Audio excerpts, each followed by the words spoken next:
सभी भाइयों और बहनों को मेरा प्रणाम। आशा करती हूँ मेरे सभी भाई बहन स्वस्थ व प्रसन्न होंगे।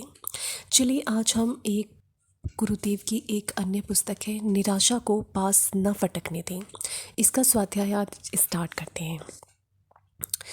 जीने का आनंद उत्साह से मिलेगा।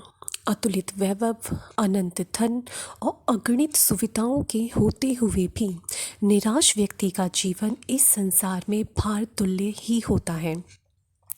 निराशा महाव्याधि है जो व्यक्ति की संपूर्ण आध्यात्मिक तथा मानसिक शक्तियों को नष्ट करके रख देती है। आशा, उल्लास और उत्साहहीन जीवन में आनंद नहीं आता। निराशा को शास्त्रों में पाप बताया गया है। जिससे स्वयं को आनंद न मिले, औरों को भी कुछ प्रसन्नता न मिले, उस निराशा से आखिर फायदा भी क्या हो सकता है।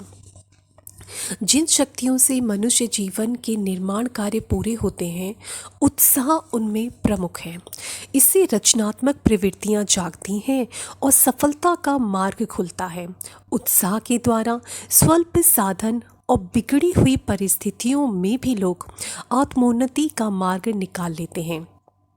वाल्मीकि रामायण का एक सुभाषित है, हे आर्य, उत्साह में बड़ा बल होता है। उत्साह से बढ़कर अन्य कोई बल नहीं है। उत्साही व्यक्ति के लिए संसार में कोई वस्तु दुर्लभ नहीं है। कार्य कैसा भी क्यों ना हो, उसे पूरा करने के लिए उत्साह जरूर चाहिए। निरुत्साहित होकर काम करने में कभी सफलता नहीं मिलती। आप अपने जीवन को सफल बनाना चाहते हो तो आपको अपने उद्देश्य के प्रति उत्साही बनना पड़ेगा। अपनी संपूर्ण सामर्थ्य से उसे प्राप्त करने का प्रयत्न करना होगा। अरुचि और अनुत्साह से काम करेंगे तो थोड़ी बहुत जो सफलता मिलने वाली भी होगी वह भी न मिलेगी। इसके विपरीत यदि रुचि और साहस के साथ काम करेंगे तो कठिन कामों को पूरा करने के लिए भी एक सहज स्थिति प्राप्त हो जाएगी। यह निर्विवाद सत्य है कि आत्मोत्थान की सिद्धि, कार्य क्षमता बढ़ाने की इच्छा, लोकप्रिय बनने की भावना तथा सफलता और मार्गदर्शन की महत्वाकांक्षा, यह सभी मनुष्य के चरित्र निर्माण में प्रभाव डालती हैं। इन आवश्यक गुणों का जागरण मनुष्य अपने स्वाभिमान और आत्मविश्वास के द्वारा करता है, पर इनके धारण करने की क्षमता केवल उत्साह में है। स्वाभिमानी व्यक्ति, भले ही वह डकैत ही क्यों न हो, कायर व्यक्तियों की अपेक्षा अधिक लगन के साथ कार्य करते हैं। इसलिए उन्हें प्रायः अपनी इच्छाएं पूरी करने में और महत्ता प्रदर्शित करने में सहायता मिल जाती है। भले कार्यों में तो स्वाभिमान और लगन से और बेहतर शक्ति आती है। इससे नई शक्ति, नवीन प्रेरणा प्रतिक्षण मिलती रहती है। वे अपने लक्ष्य के प्रति अधिक उत्साह से प्रयत्नशील होते हैं। निराश व्यक्ति अपने कर्तव्यों को भी अनिच्छा तथा हीनता की भावना से देखते हैं। फलस्वरूप उनके जीवन में किसी तरह की सुंदरता का, संपन्नता का उदय नहीं हो पाता। उनके आश्रित और सहारे में पल रहे स्वजन परिजन भी अविकसित रह जाते हैं। इसलिए उत्साहहीनता को एक तरह का अपराध ही कहा जाएगा। कर्तव्य को बोझ और विवशता समझकर नहीं, जीवन का लक्ष्य समझकर किया जाना चाहिए। किसी सत्य, तथ्य या आदर्श के प्रति कोई कह देने मात्र से वफादार नहीं समझा जाएगा, वरन उन कार्यों और आदर्शों की पूर्ति के लिए उसे उत्साह प्रदर्शित करना होगा। तभी उसकी मान्यताएं पुष्ट मानी जा सकती हैं और उनसे औरों को भी प्रेरणा मिल सकती है। विद्याध्ययन बड़ी अच्छी चीज़ है। इतना कह देने मात्र से आपके बच्चे उसके प्रति अपनी रुचि प्रदर्शित नहीं करेंगे। वे तो आपकी निष्ठा से प्रभावित होते हैं। आप में सचमुच यदि किसी आदर्श के प्रति गहरी दिलचस्पी है तो दूसरों को उसके अनुसरण की शिक्षा न देनी पड़ेगी। संसार में साहसी और निष्ठावान व्यक्तियों के पीछे स्वतः लोग अनुगमन करते हैं। उन आदर्शों को जीवन में धारण करने में प्रसन्न प्रसन्नता अनुभव करते हैं। इतिहास में मोड़ देने वाले व्यक्ति ऐसे ही हुए हैं। नवनिर्माण की रूपरेखा बनाने वाले बहुत मिल सकते हैं, किंतु जब तक कोई उत्साही पुरुष उसमें प्राण नहीं फूंकता तब तक कोई ठोस निष्कर्ष नहीं निकलते। स्वराज के प्रति आस्था रखने वाले व्यक्ति बापूजी से पहले भी हुए हैं।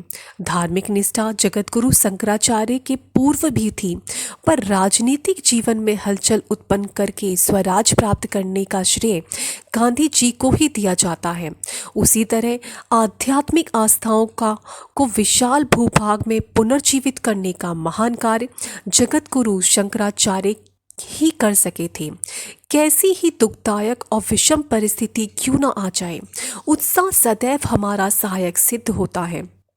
संसार के इतिहास में जितने अमर महापुरुष हुए हैं, उनमें अपनी अपनी तरह के धार्मिक, राजनीतिक, समाज सुधारक कैसे ही गुण और विशेषताएं रही हों, पर एक जो सब में समान रूप से दिखाई देता है वह है उत्साह। उत्साह का अर्थ है अपनी मान्यताओं के प्रति दृढ़ता। हम जो कहते हैं उसको कितने अंशों में पूरा कर सकते हैं, इससे उस कार्य के प्रति अपना विश्वास प्रकट होता है और उसी के अनुरूप प्रभाव भी उत्पन्न होता है। उत्साह कहने की नहीं, करने की शैली का नाम है। हम किस तरह उत्साही बने, यह एक महत्वपूर्ण प्रश्न है। किसी को भाग्यवश धन या साधनों के बदले इस महान गुण की उपलब्धि होती हो, यह तो संभव नहीं दिखाई देता। ऐसा रहा होता तो वह कुछ व्यक्तियों की ही विरासत रही होती। सीमित शक्ति, सामर्थ्य और साधनों वाले व्यक्ति भी अपने अंतर का उत्साह जगा सकते हैं। मनोवैज्ञानिकों का कहना है कि वह मानवीय व्यक्तित्व का सहज गुण है, जिसे प्रयत्न और परिस्थितियों द्वारा जगाया जा सकता है।